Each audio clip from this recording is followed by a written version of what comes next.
বন্ধুদের নমস্কার।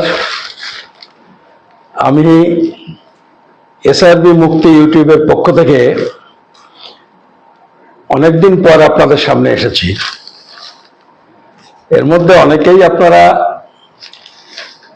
টেলিফোন করে আমাকে অনুরোধ করেছেন, বলেছেন যে আমি ভিডিও কেন করছি না এবং এই নাগরিকত্বের প্রশ্নে আসলে অবস্থাটা এখন কি, এসব কথা আপনারা বলেছেন। সত্যি কথা বলতে কি, এইসব বিষয় নিয়ে ভিডিও করার আমি আর তেমন কোনো আগ্রহ পাই না। আমি দীর্ঘদিন থেকে 2003 সাল থেকে সেই বিজেপি যখন নাগরিকত্ব আইন সংশোধন করে এবং আমাদের মনে হয়েছিল যে এই আইনের ফলে উদ্বাস্তু মানুষের ভীষণ সমস্যা হবে, সেই সময় থেকে এই আইনের বিরুদ্ধে, এই আইন পরিবর্তন করার লক্ষ্যে আন্দোলন করি। বিভিন্ন রকম পথ অবলম্বন করেছি।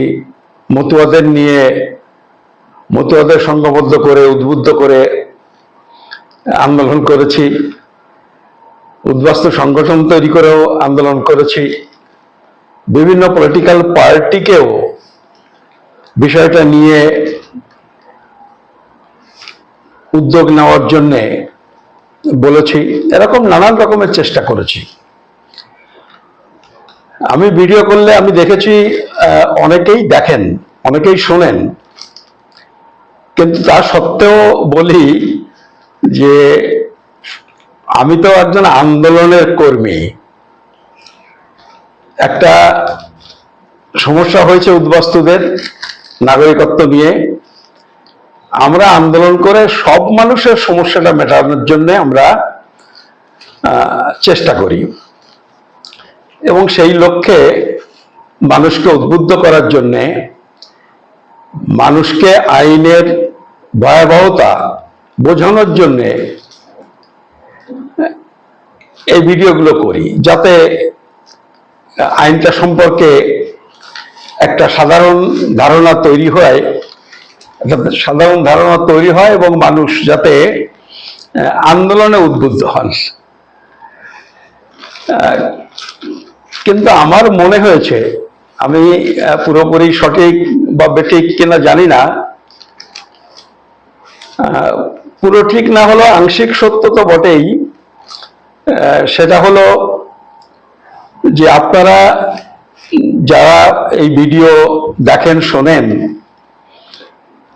তারা এইগুলো শুনে আইনটা সম্পর্কে একটা ধারণা করে নিয়ে নিজের সমস্যার সাথে মেলান।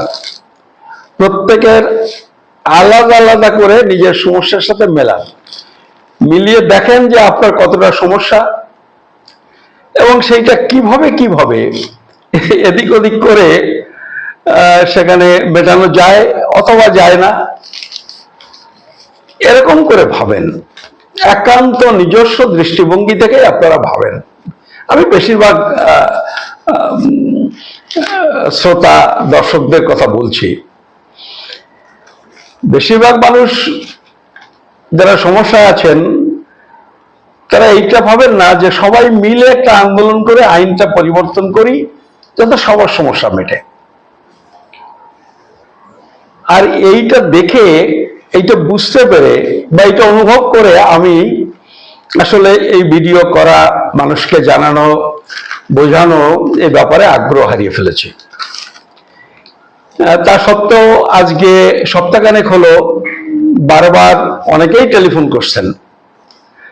বারবার অনেকেই কেন টেলিফোন করছেন, মানে এই কিছুদিন হলো এই বিষয়টা নিয়ে সরকার আবার নাড়াচাড়া শুরু করেছে, আবার ধরপাকড় শুরু হয়েছে। সমস্যা যত বাড়ছে ঠিক তখন সবাই একটু নড়াচড়া করে উঠছেন।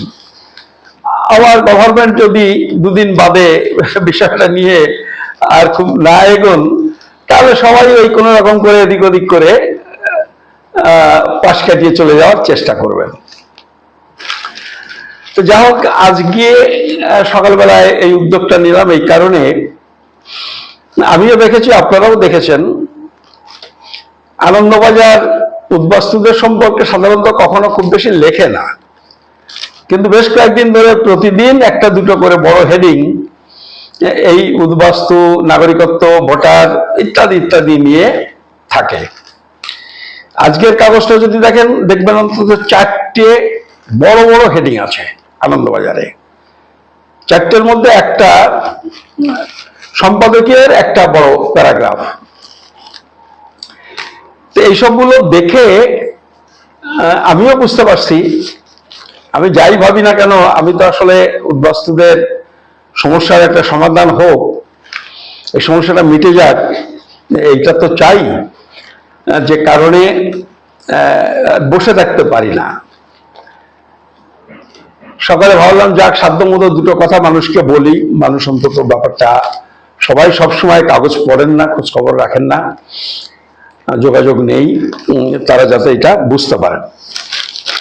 ধরুন আজকের এই যে আনন্দবাজারটা আমার কাছে আছে, এখানে একটা হেডিং হচ্ছে বাংলাদেশি বিতাড়ন, আটকদের নিয়ে তথ্যই দিল না পুলিশ। এইটা, এই যে রিপোর্টটা, এটা মূলত আসামের পরিস্থিতি নিয়ে লিখেছেন। তো এখানে আমিও জানতাম না, আজকের কাগজ পড়ে জানলাম। আপনারা যারা জানেন না তারাও একটু জেনে নিন। এইটাতে একটা জায়গায় লেখা আছে যে সরকারের তরফ থেকে বলছে যে কেন্দ্র সব রাজ্যকে 1 মাসের মধ্যে সন্দেহজনক বাংলাদেশিদের খুঁজে বের করে বিতাড়নের যে নির্দেশ দিয়েছে তার সঙ্গে তাল মিলিয়েই কাজকর্ম চলছে। এই রিপোর্টের মধ্যে আছে গত একদিনে গুয়াহাটি এবং তার আশেপাশ এলাকায় 200-র বেশি সন্দেহজনক বাংলাদেশিকে আসাম সরকার গ্রেপ্তার করেছে। এইসব খবরগুলো যারা পড়েন তারা আবার আরেকটা ট্রেন্ড আমি দেখেছি, হিন্দুরা, মানে হিন্দু উদ্বাস্তুদের কথা বলছি, তারা খোঁজার চেষ্টা করেন যে এই যাদের ধরছে তাদের কি হিন্দুদের ধরছে না মুসলমানদের ধরছে। মানে মুসলমানদের যদি ধরে তাহলে তারা অনেকটা নিশ্চিন্ত হয়। এইরকম বিষয়গুলো চলছে। মানে আমি বলছি, মানে আপনারা এটা খারাপ ভাবে নেবেন না, এইটাই বাস্তব অবস্থা। আমার যেটা মনে হচ্ছে যে আসামে যে ঘটনাগুলো ঘটছে তার মধ্যে যারা অ্যারেস্ট হয়েছেন, হয়রানি হচ্ছেন, অ্যারেস্ট না হলেও আটক করেছে, কাগজপত্র নিয়েছে, সেটা নিয়ে স্ক্রুটিনি করছে, ব্যবস্থা নেবে, ঊর্ধ্বতন কর্তৃপক্ষের সাথে একটু আলাপ আলোচনারও বোধহয় প্রয়োজন আছে এরকম, কারণ এর সাথে আগামী দিনের রাজনীতির ব্যাপারটা, ভোটের ব্যাপারটা জড়িয়ে আছে। বেশি দিন বাকি নেই আসামের ভোটের, এই জন্য অনেক সতর্ক হয়ে হয়তো তারা পদক্ষেপ নেবেন। আমার মনে হচ্ছে এই যারা এই 200 যদি হয়, ধরুন আমি একদিনে 200 ধরেছে বলছে, আমার ধারণায় এর বেশিটাই মুসলমান। কিন্তু বেশিটাই মুসলমান বলছি, সবটা বলছি না। কারণ আমাদের এক বন্ধু আসামের শিলচর এলাকায় থাকেন,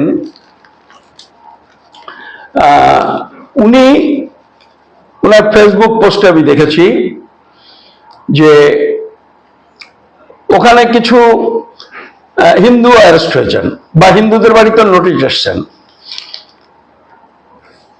তাদের ডেকে পাঠানো হয়েছে। কমল চক্রবর্তী আমাদের সেই বন্ধুর নাম, তিনি একটা বইও লিখেছেন বিভিন্ন ঘটনা, এরকম যারা দুর্গত তাদের ঘটনা নিয়ে, তাদের কেস হিস্ট্রি নিয়ে। তা তিনি লিখেছেন যে ৩-৪ জনের কথা বলেছেন তারা হিন্দু, এবং উনি তাদের নিয়ে কোর্ট কাচারি ইত্যাদি ইত্যাদি করছেন। এটা শিলচর এলাকায়। গুয়াহাটির আশেপাশেও এই যাদের আটক করেছে নিশ্চয়ই তার মধ্যে হিন্দু আছেন। আবার আপনারা বেশ কয়েকদিন ধরে দেখছেন যে গুজরাটের ঘটনা, গুজরাট মোদির রাজ্য, সেখানে বিভিন্ন কাগজ দেখেছি, তার মধ্যে কোন কোন কাগজ লিখেছে যে 10,000 পরিবার, আমি যদি ধরে নিই যে ওইটা পরিবার নয়, ওটা 10,000 মানুষ হবে, তাহলে 10,000 মানুষ তো কত মানুষ আপনি বুঝে নিন। 10,000 না হোক, কেউ 2,000ও লিখেছে, কোন কোন জায়গায় রয়টারের একটা খবরে শুনছিলাম, 2,000 হোক আর 10,000 হোক, বহু মানুষকে বাংলা ভাষায় কথা বলার জন্য বাংলাদেশি বলে তাদের ঘর বাড়ি ভেঙেছে, উচ্ছেদ করেছে, অনেকে গ্রেপ্তার করেছে, আটক করেছে, কাগজপত্র নিয়ে নিয়েছে, এরকম নানান রকম হয়েছে। এখানেও বেশিরভাগটা মুসলমান, কিন্তু হিন্দু আছেন, এবং এরা শুধু বাঙালি তাও না, বাঙালি বাদেও, বেশিরটা বাঙালি বাদেও কিছু, যেটা হয় একটা এলাকার মধ্যে তো শুধু বাঙালিরা বাস করছেন তা না, ঘর বাড়ি যখন ভাঙছে বুলডোজার দিয়ে, তখন তো তাদেরও ঘর বাড়ি ভাঙা পড়ছে। অন্যান্য প্রদেশের লোক আছেন, তার মধ্যে বেশিটা মুসলমান হলেও হিন্দু মানুষও আছেন। কালকে বা পরশুদিন টেলিফোনে কথা হচ্ছিল, ওরা থাকে রাজস্থানের একটা জেলাতে, এই জেলাটা গুজরাট সীমান্তেও এদিকটাই। তিনি বলছিলেন যে ওইখানে যারা ওই চাষি ডাক্তারি করেন, বাংলায় কথা বলেন, ডাক্তারি করেন, আবার অনেক ফলমূল বিক্রেতা আছে, যেটা হয় মানুষ তো একটা পেশার সাথে যুক্ত নেই, একজন ডাক্তারি করতে যখন যায় তার আশেপাশের 5 জন পরিচিত মানুষ, আত্মীয় স্বজন, পড়শি, বংশের মানুষ যারা ডাক্তারি করার উপযুক্ত নন, তারা যদি ওখানে দেখেন ফলমূল বিক্রি করে সংসার চালানো যায়, আয় উপার্জন করা যায়, তারা সেটা করেন। নানান রকমের পেশার সাথে যুক্ত মানুষ, এরকম এক ধারসে মানুষজনকে ধরেছে, ধরে নিয়ে তাদের কাউকে অ্যারেস্ট করেছে, কাউকে আটক করেছে, আর অনেককেই ছেড়ে দিয়েছে। কিন্তু এই ছেড়ে দেওয়াটা আবার তারা যেটা বললেন সেটা হচ্ছে, এই ছেড়ে দেওয়ার জন্য আবার পুলিশের যে একটা অন্যরকম চরিত্র আছে, টাকা পয়সা নিয়েছে। আমি বারবার জিজ্ঞেস করছিলাম যে কিরকম টাকা পয়সা, তো আসলে সে বলতে চাইছিলেন না, মানে জেলাটার নামও বলতে চাইছিলেন না। তিনি বলছেন যে আমি এইসব যদি বলি আপনি আবার কিভাবে ভিডিওতে বলে দেবেন, শেষে আমরা বিপদে না পড়ি। মানে এইভাবে নিজের নাম তো দূরের কথা, নিজের ঠিকানা দূরের কথা, আমি জানলেও বলবো না, সেটা অন্য প্রশ্ন। তারা বলতে সাহস পাচ্ছেন না, জেলার নামটা বলতেও বলছে যদি আপনি কিছু করেন জেলার নামটা বলবেন না। তা আমি তাকে বললাম যে একটা জেলা না, বহু জেলাতে এটা হচ্ছে, সে তার অন্য জায়গার খবর জানতো না, সে ভাবতো তাদের জেলাতে বোধহয় এটা হচ্ছে। তা এরকম 20, 30, 40 হাজার যার কাছ থেকে যা পাচ্ছে এরকম নিয়ে ছেড়ে দিয়েছে, যারা দিতে পারেনি আটক করেছে, গ্রেপ্তার করেছে। জানতে পারলাম 2-1 জনের নাম দিয়ে কাগজেও কিছু কিছু রিপোর্ট বেরিয়েছে। এই যে আজকের আনন্দবাজার, তাতে দেখুন একটা কথা লেখা আছে যে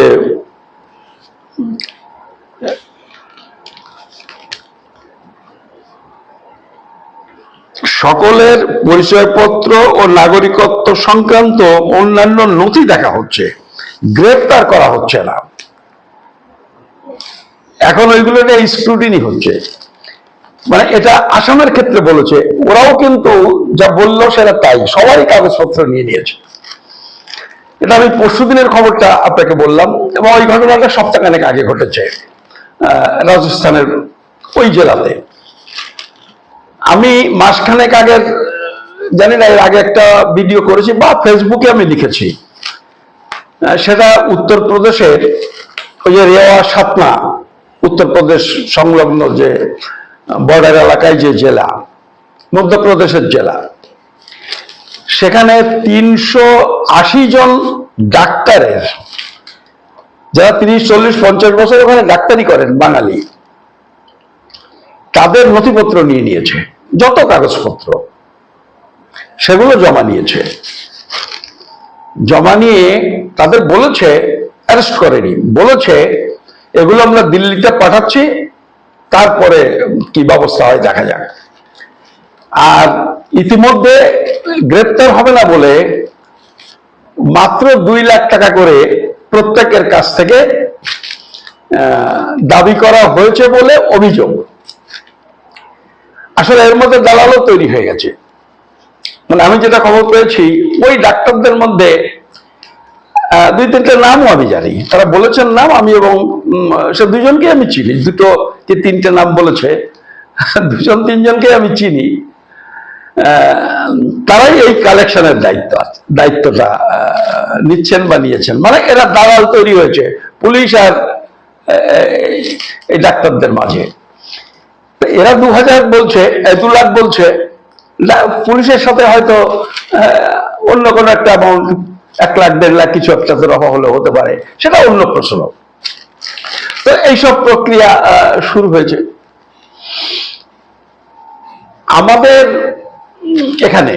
মানে আমি যদি পশ্চিমবঙ্গের কথা বলি, গত 4-5 মাস ধরে যারা পাসপোর্ট রিনিউ করার জন্য জমা দিয়েছেন, তার একটা বড় অংশ, মানে শতাংশের হিসেবে একজাক্ট হিসেব তো পাওয়া যায় না, ওই যা বিভিন্ন খবরাখবর পাই তাতে আমার ধারণা অন্তত 20-30% পাসপোর্ট কিন্তু বাতিল হয়ে যাচ্ছে রিনিউ করতে গিয়ে। পাসপোর্টটা 20 বছর আগে করেছে, 10 বছর, 15 বছর আগে করেছে। তার মধ্যে কয়েকজনকে জানি গরিব মানুষ, মানে খেটে খাওয়া মানুষ, তারা আরবিয়ান কান্ট্রিতে রাজমিস্ত্রির কাজ করেন, রাজমিস্ত্রির যোগালের কাজ করেন, ইলেকট্রিক ফিটিং ইত্যাদি নানান রকমের কাজ করেন। তারা 2বার 3বার পাসপোর্ট রিনিউ করেছেন এবং কাজ করেছেন, হয়তো 3য়-বার, 2য়-বার, 4র্থ-বার পাসপোর্ট রিনিউ করতে গিয়ে পাসপোর্টগুলো বাতিল হয়ে যাচ্ছে। মানে রিনিউ করার সময় আবার নাগরিকত্বের প্রমাণপত্র চাইছেন, ওসব ভোটার কার্ড, আধার কার্ড এসব নয়, এবং সেখানে গিয়ে বাতিল হয়ে যাচ্ছে। এসব চলছে এবং সেটা সংখ্যাটা বেশ বেশি। এবং আমি বেশ কিছু মানে অন্তত 8-10টা কেস আমি জানি, যারা আমার কাছে জিজ্ঞেস করেছেন, কথা বলতে এসেছেন, টেলিফোন করেছেন, সেই সূত্রে আমি জানি যে এইসব খবর পেয়ে তারা রিনিউয়াল আর করতে যাচ্ছেন না, যে চেপে যাচ্ছেন যে দরকার নেই আমার পাসপোর্টের। তাহলে আপনারা বোঝেন যে পাসপোর্ট বাতিল হয়ে যাওয়া মানে হলো তাকে বেনাগরিক ঘোষণা করা। তিনি নাগরিকত্বের প্রমাণ দিতে পারেননি বলেই পাসপোর্টটা বাতিল হচ্ছে, হয়ে যাওয়া পাসপোর্ট যখন বাতিল হচ্ছে। তো এই বিষয়গুলো তো ঘটছে। আসামের ক্ষেত্রেও এখানে দেখবেন যে এখানে বলছে যে, বা এখানে একটা আশঙ্কা অনেকে করছেন যে আবার সেই গোয়ালপাড়া ট্রানজিট ক্যাম্প বলছে, এখন নামটা একটু পাল্টেছে, যেটা আগে নামটা পাল্টে এখন ট্রানজিট ক্যাম্প করেছে। তো সেখানে আটক করবে কিনা, করতেই পারে, করতে পারে। মানে এইগুলো যখন তারা শনাক্ত করবে বিদেশি, বাংলাদেশ কি গ্রহণ করবে? বাংলাদেশের সাথে এরকম কোনো চুক্তি নেই, বাংলাদেশ স্বীকারও করে না যে বাংলাদেশের লোক দেশে আছে। ফলে আলটিমেটলি ওই যে ট্রানজিট ক্যাম্প ডিটেনশন সেন্টার, যেটার আগে নাম ছিল এখন নাম পাল্টেছে, বস্তুটা একই। সেখানে আটক করা ছাড়া অন্য কোনো পথ থাকবে বলে তো আমার মনে হয় না। আমি আজকে যেটা আপনাদের বলতে চাইছি সেটা হলো যে এই যে নাগরিকত্বের সমস্যা, এটা ঘটনা মুসলমানদের মধ্যে, এই যে গরিব খেটে খাওয়া মুসলমান যারা, তাদের যদি ধরে বলা হয় নাগরিকত্বের প্রমাণ দাও, অনেকেই পারবে না। মানে আসলে নাগরিকত্ব প্রমাণটা কি, এইটাই আমাদের দেশের লোকে এখন অধিকাংশ লোকে জানে না। ফলে আইনগতভাবে এটা প্রমাণ করা মুশকিল হবে, আর পুলিশ যখন ধরবে তখন তো আইনগত প্রশ্নটাই আসবে। তবুও বলছি যে এই অধিকাংশ মুসলমানরা কিন্তু ভারতীয়। 2-4 জন যদি আলাদা থাকে অন্য প্রশ্ন, কারণ আত্মীয় স্বজন সবারই আছে, কাজকর্মের সুবিধে পেলে কিছু কিছু ক্ষেত্রে ওই আত্মীয় স্বজন সূত্রে 2-4টে লোক আসে, সেটা ওই রকমই ব্যতিক্রম। এগুলো হিসেবে আনার মতো বিষয় নয় এত বড় দেশের ক্ষেত্রে অন্তত। তো এই মুসলমানরা কিন্তু মূলত এখানকার মানুষ, এবং যত যাই হোক সত্যিকারের ভারতীয় যখন তারা যে কোনো ভাবে হোক, কোনো না কোনো ভাবে একটা প্রমাণ হয়ে যাবে যে তারা ভারতীয়, ভোগান্তি হবে, ক্ষতি হবে, কিন্তু আলটিমেটলি তারা ভারতীয় হিসেবেই কিন্তু জায়গাটা এখানে করে নিতে পারবে। কিন্তু সত্যি যারা ভারতীয় নন, আইনগতভাবে যারা ভারতীয় নন, ওপার বাংলা থেকে এসেছেন বা পাকিস্তান থেকে এসেছেন, আমি এখনকার পাকিস্তান বলছি, অর্থাৎ পাকিস্তান এবং বাংলাদেশ বা পূর্ব পাকিস্তান থেকে যারা এসেছেন, তারা কিন্তু সত্যি সত্যি নাগরিকত্বের সমস্যা তাদের আছে, আর আছে বলেই প্রমাণ করা কঠিন হবে। ওই কথা বলে না, সত্য সবসময়ই জয়যুক্ত হয়, কিন্তু আমাদের উদ্বাস্তুদের সাথে সেই সত্যটা নেই। আমি সত্য নেই মানে কিন্তু আপনারা ভুল বুঝবেন না, আমি আইনের দৃষ্টিতে বলছি। আমাদের দেশের আইন যেভাবে তৈরি হয়েছে, তারা বিপদে পড়বেন। আর আমি সবাইকে বলবো, দেখুন ভোটের ব্যাপার আছে, একটা বড় রকমের কিছু গোলমাল বেঁধে যাক, এটা কিন্তু চাইবে না যে তাতে ভোটের বাক্সটাই উলটপালট হয়ে যায় সেখানে, এরকম চাইবে না। ফলে একটু ধীরে ধীরে ধরে ধরে তারা এটা করবে, একসঙ্গে অত মানুষকে তারা বিপদে ফেলবে না। ফলে আমি সবাইকে বলবো, সেই ছেলেবেলায় শোনা গল্পটা আবার মনে করুন, সে আখ খাওয়ার গল্প। ওই এক এক করে কিন্তু বধ হবে। আগে মুসলমানদের যখন সমস্যায় ফেলবে বা তার সাথে 2-4 জন হিন্দু, তখন বলবো আমার বেশি অসুবিধা নাই। ওই পর্যায়ে চলে গেলে কিন্তু তারপরে যখন নিজের নিজের পর্যায়ে আসবে, তখন কিন্তু লোকজন পাওয়া যাবে না, কঠিন হয়ে যাবে। সেই জন্যে সময় থাকতে সাবধান হন। এখন ব্যাপারটা এমন একটা জায়গাতে গেছে, আমি সবাইকে বলছি যে বড় বড় রাজনৈতিক দলগুলো যদি এই জায়গাতে হস্তক্ষেপ না করে, বিরোধীদের কথা বলছি, যাদের বিজেপির প্রতি এখনো ভরসা আছে তারা থাকুন, তাদের আর বলে লাভ নেই। এখন অবধি যারা বিজেপির উপরে আস্থা করেন, হয় তারা বোঝেন না, আর না হলে তারা অন্ধ।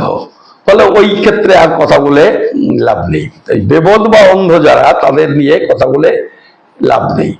কারণ আপনারা তো দেখতে পাচ্ছেন কংগ্রেসের বহু ত্রুটি আছে, তারা উদ্বাস্তুদের ব্যাপারটা ঠিক মতো ডিল করেনি, পূর্ব পাকিস্তান পশ্চিম পাকিস্তানের মধ্যে অনেক বৈষম্য করেছে, ইত্যাদি ইত্যাদি নানান রকম আছে, কিন্তু এইরকম বিপদে তারা কখনো ফেলেনি। মানে একেবারে পরিকল্পনা করে বিপদে ফেলা, এটা কিন্তু 2003 সাল থেকে বিজেপি শুরু করেছে, এবং করতে করতে দেখুন মধ্যখানে বলছিল এটা করব সেটা করব, এই আইন করছি 2019-এর আইন, তারপরে বলছে আবার একটু পাল্টাবো, পাল্টে যাতে রুলসটা করবো এমনভাবে যাতে পেয়ে যান, ইত্যাদি ইত্যাদি নানান মতো। কিন্তু ফাইনালি কি করলো?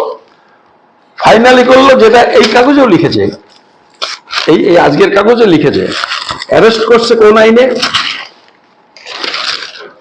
এখানে লিখেছে কথাটা, অ্যারেস্ট করছে, এখানে লেখা আছে পুলিশ দিয়ে তদন্ত করিয়ে ফরেনার্স অ্যাক্টে ব্যবস্থা নেওয়া হবে, ইনভার্টেড কমার মধ্যে, পুলিশ দিয়ে, মানে যদি কেউ কারোর বিরুদ্ধে অভিযোগ হয়, বলছে এখনো অভিযোগ হয়নি, এটা কাকদ্বীপ ওই দিককার সম্পর্কে লিখতে গিয়ে লিখছে দক্ষিণ চব্বিশ পরগনায়, যে কেউ লিখিত অভিযোগ করেননি, নাম ঠিকানা সহ অভিযোগ হলে পুলিশ দিয়ে তদন্ত করিয়ে ফরেনার্স অ্যাক্টে ব্যবস্থা নেওয়া হবে, এখন ইনভার্টেড কমার মধ্যে লিখেছে। এই ফরেনার্স অ্যাক্টটা কি? এই তো সেদিন ওই যেদিন ওয়াকফ আইন হয়েছে, মুসলমানদের বিরুদ্ধে ওয়াকফ আইন হয়েছে, অনেক হিন্দু তো খুব খুশি, তাই না? ওই ওয়াকফ আইন যদি হয়েছে 4-5 দিন আগে, মানে এই যে মুসলমান হিন্দু এই বিভাজন করে করে যে আসলে সব মিলিয়ে উভয় পক্ষ ক্ষতিগ্রস্ত হচ্ছে, সবাই ক্ষতিগ্রস্ত হচ্ছে, এইটা না মাথায় ঢুকাতে পারলে মুশকিল। আসলে সব একসাথে লড়তে পারলে সবাই বাঁচবে, হিন্দুও বাঁচবে, মুসলমানও বাঁচবে, তা না হলে হবে না। ওই ওয়াকফ আইনের 3-4 দিন আগে এই পার্লামেন্টে মোদী সরকার তৈরি করেছে, সেই অ্যাক্টের নামটা হলো the immigration and foreigners act 2025। ওই সেই আইনের কথা বলেছে, ওই আইনে ব্যবস্থা হবে। তো ওই আইন সম্পর্কে আমি ফেসবুকে লিখেছি, জানি না ভিডিও করেছে কিনা আমার মনে নেই। তো কি আছে তাতে? তাতে বলেছে আপনাকে যখন অ্যারেস্ট করবে তখন কিন্তু যদি বলে আপনি বিদেশি, তখন আপনাকে প্রমাণ করতে হবে যে আপনি ভারতীয়। যে অ্যারেস্ট করবে তার দায়িত্ব নেই, সরকারের দায়িত্ব নেই, পুলিশের দায়িত্ব নেই, আপনাকে প্রমাণ করতে হবে। আর আপনাকে প্রমাণ মানে হলো ওই যে আইন অনুযায়ী যে প্রমাণ, যেটা উদ্বাস্তুদের 99% লোকের ক্ষেত্রে তাদের কাছে নেই। এইবারে এই যে অ্যারেস্ট করলে, কে অ্যারেস্ট করবে? অ্যারেস্ট করার জন্য ওয়ারেন্ট দরকার নেই, গ্রেপ্তারি পরোয়ানার দরকার নেই।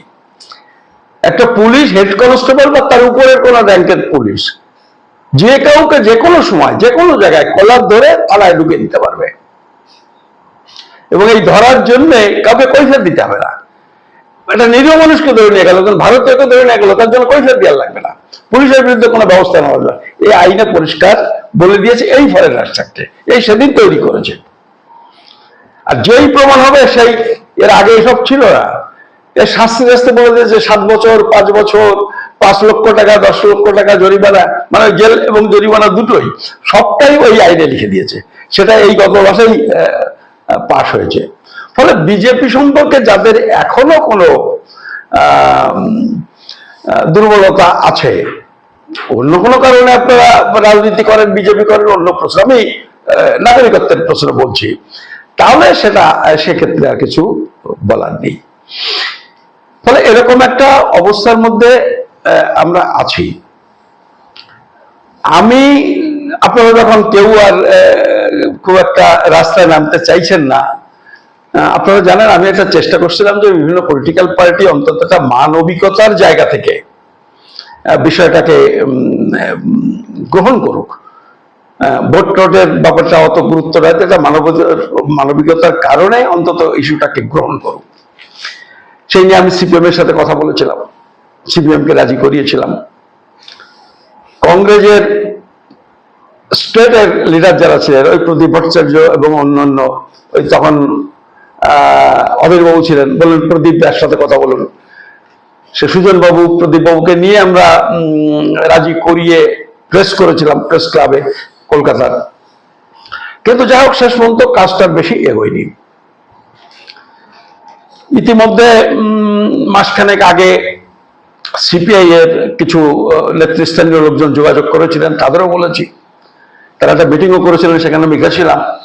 তারাও বলেছিলেন যে আমরা এটা আলাপ আলোচনা করে এটা যাতে পার্টির তরফ থেকে অ্যাকসেপ্ট করে, ইস্যু হিসেবে নেয়, তাদের পার্টির ইস্যু হিসেবে নেয়, তার চেষ্টা করবেন।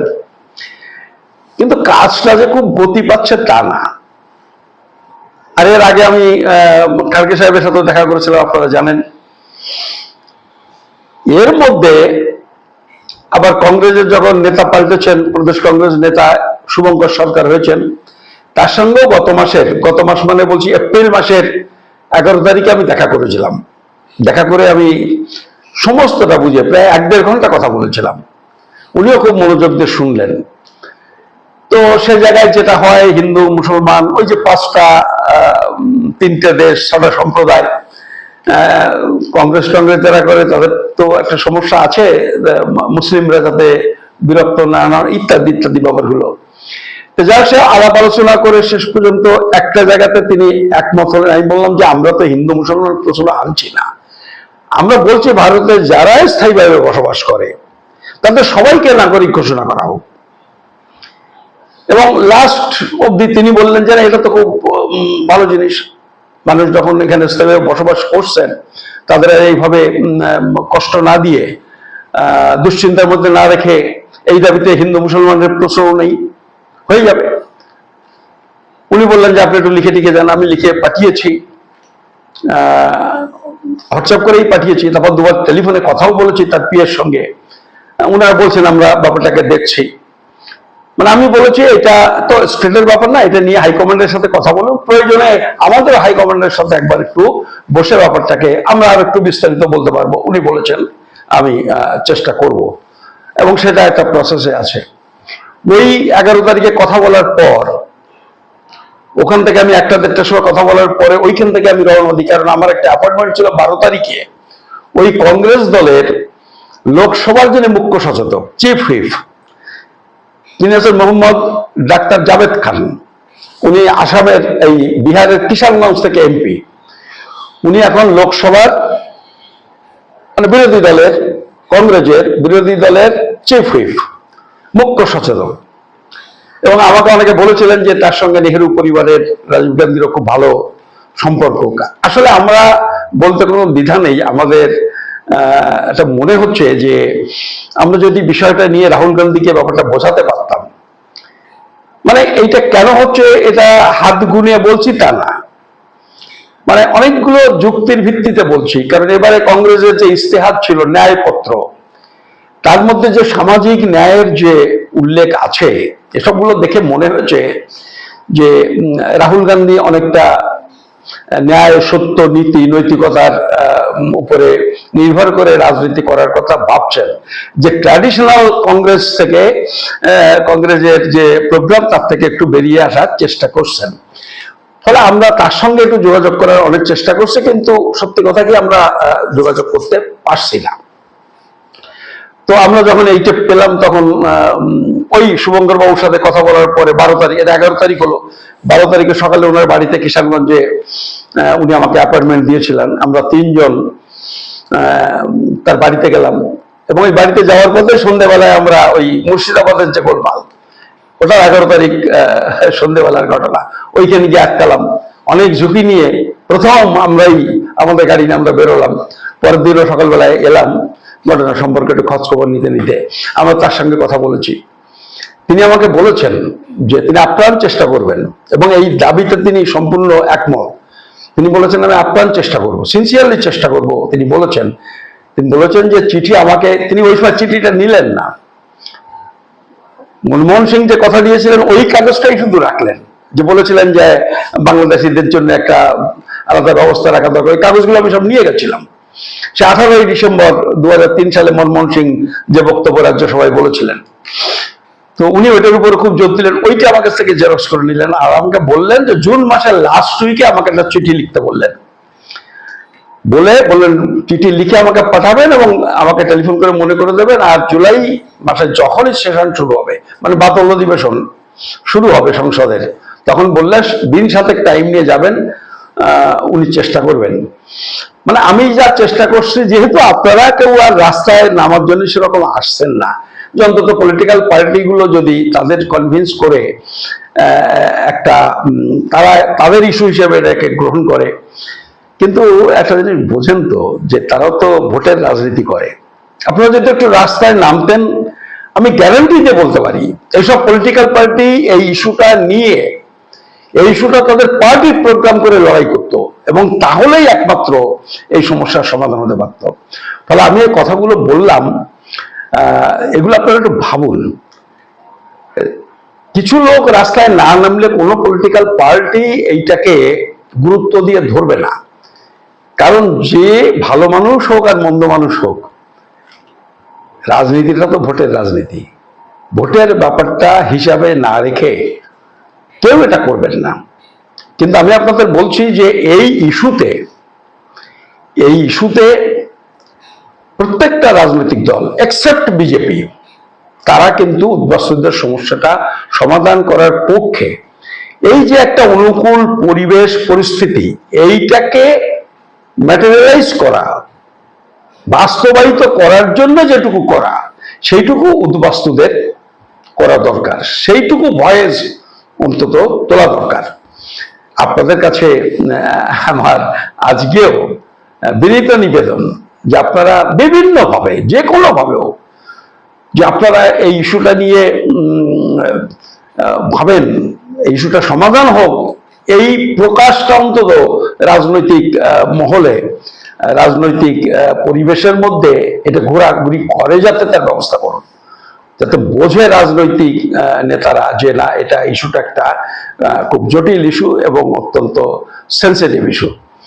আপনাদের সবাইকে নমস্কার। আবার দু একদিনের মধ্যে এসব বিষয়ে যদি কোনো অতিরিক্ত খবরাখবর পাই নিশ্চয় আপনাদের জানাবো। আপনাদের সবাইকে ধন্যবাদ, নমস্কার।